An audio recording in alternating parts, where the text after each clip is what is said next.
the universality of sin.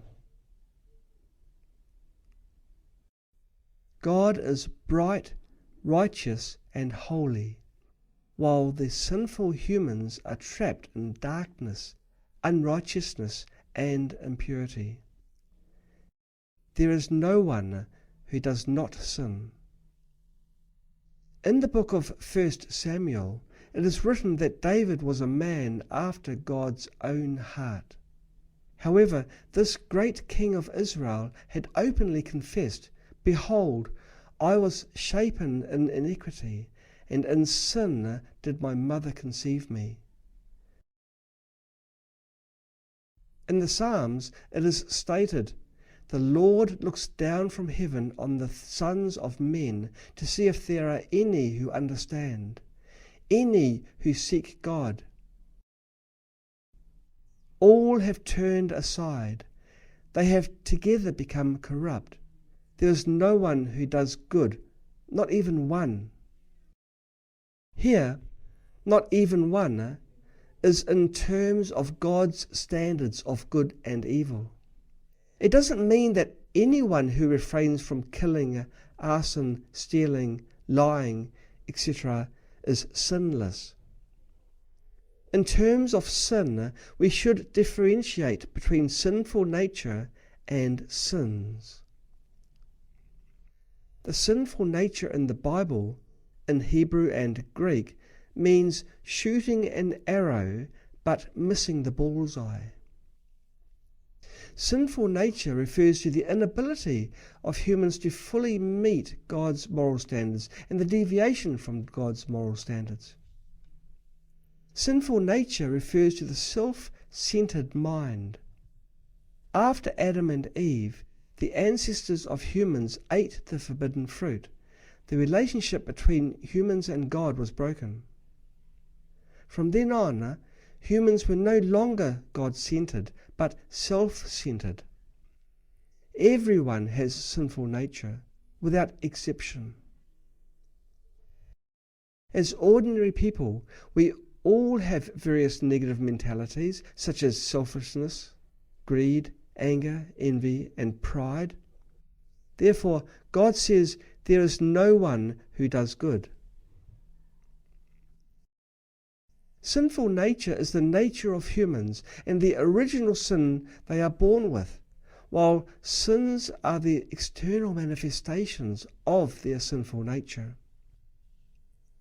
The behaviors manifested by one's selfishness are sins. Why is it said that everyone is a sinner? It's not sinning that makes one a sinner. Rather, with innate sinful natures such as selfishness, pride, envy, greed, and anger, humans inevitably commit sins.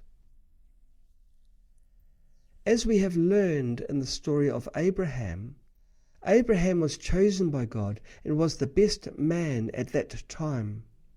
He could be considered a God-centered man with a firm faith in God. Abraham had done very well, but he still had minor faults and subtle sins. Moses was no exception. When God asked him to do something, he always had an excuse.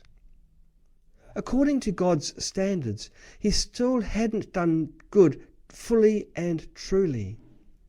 In other words, he still had subtle sins. For brothers and sisters who serve in the church, even if they demonstrate high moral standards, frequently do good deeds, and consider themselves virtuous without sins, it's still impossible for them to eliminate various negative thoughts such as selfishness, pride, and envy. In other words, it's impossible to eradicate these sinful natures, and there are also many subtle sins that they cannot realize. When Christ came into the world, he gave teachings on entering the kingdom of heaven. Anyone who hates his brother is a murderer, and you know that no murderer has eternal life in him. But I tell you that anyone who looks at a woman lustfully has already committed adultery with her in his heart. The sinful nature deeply hidden in our thoughts is not only invisible to others, but also to ourselves unless we learn wisdom. Subconsciously, we are always covering our sinful nature. Although we know that we often commit sins and have shameful thoughts and behaviours, we often console ourselves with being worse than the best, but better than the worst. Without shame, not believing in causality and reincarnation, and not able to see our own sinful nature.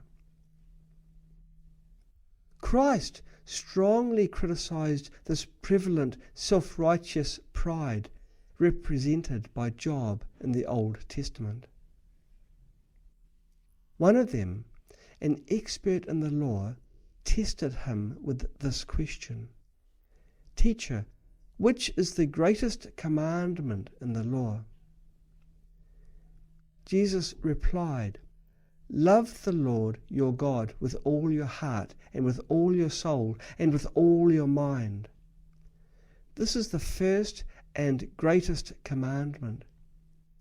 And the second is like it. Love your neighbour as yourself. All the law and the prophets hang on these two commandments.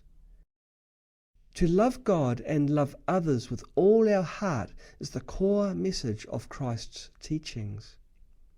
He asked his disciples to love God more than their own family. Anyone who loves his father or mother more than me is not worthy to be my disciple. Anyone who loves his son or daughter more than me is not worthy to be my disciple. If anyone comes to me but still loves his father and mother, his wife and children, his brothers and sisters, and his own life, he cannot be my disciple." Many Christians' love for God is insufficient. When they do things, they forget God's teachings, being superficial and not upright. They are insincere to friends. If a friend can be used, they give sweet words and small favours. Once the friend is no longer useful, they will ignore them. As devout believers, we should strive to see our sinful nature and be aware of every thought.